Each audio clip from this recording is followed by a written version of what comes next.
Hello everyone, today we are exploring the dynamics of a double crank mechanism using MATLAB programming. By harnessing the power of MATLAB, we will dive deep into the principles behind this mechanism and learn how to simulate its motion with precision. So join me as we unlock the secrets behind this fundamental inversion of the classic 4-bar chain mechanism.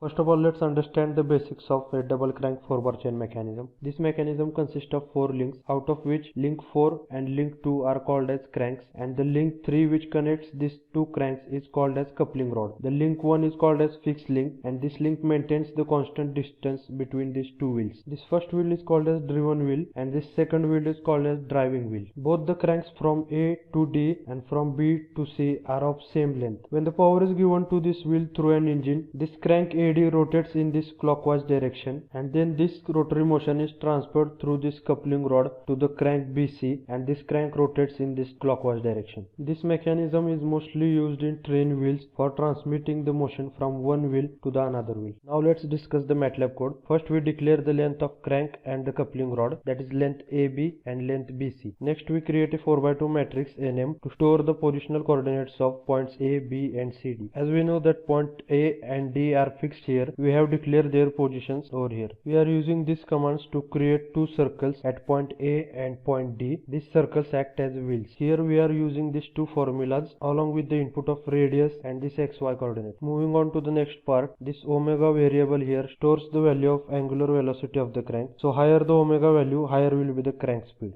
Further, we are using for loop to create a continuous simulation of a double crank mechanism. This for loop will iterate for 450 times. Here, higher the number of iterations, longer will be the duration of animation. This theta1 variable is used to update the angle of crank based on the current iteration. These two commands calculates the position of point B and C. Point B represents the position of crank, and its value is stored in the second row of NM matrix. Position of coupling rod is represented by point C, and its value is stored in the third row of NM matrix. Further, this plot command plots a solid black color line over here, and these two plot commands draws two dotted circles at point A and point D. Moving on to the next part, all these commands are used to plot this arrow over here. These coordinates represent the position of this arrow on this plot. Below these are the width and height parameters of an arrow. This next part of the program uses text function to display the textual data like this A, B, C, D and fixed link on this plot. This last plot command plots all the 4 points A, B, C, D on this figure. These 4 points are plotted for every single iteration and also updated for the next iteration. This pause command adds a short delay of milliseconds after every iteration to make it look like an animation. So let's see the final results of this code. This continuous loop of 450 iterations creates the simulation of double crank 4-bar chain mechanism like this. So thank you for watching the video. Do like the video if you found it helpful.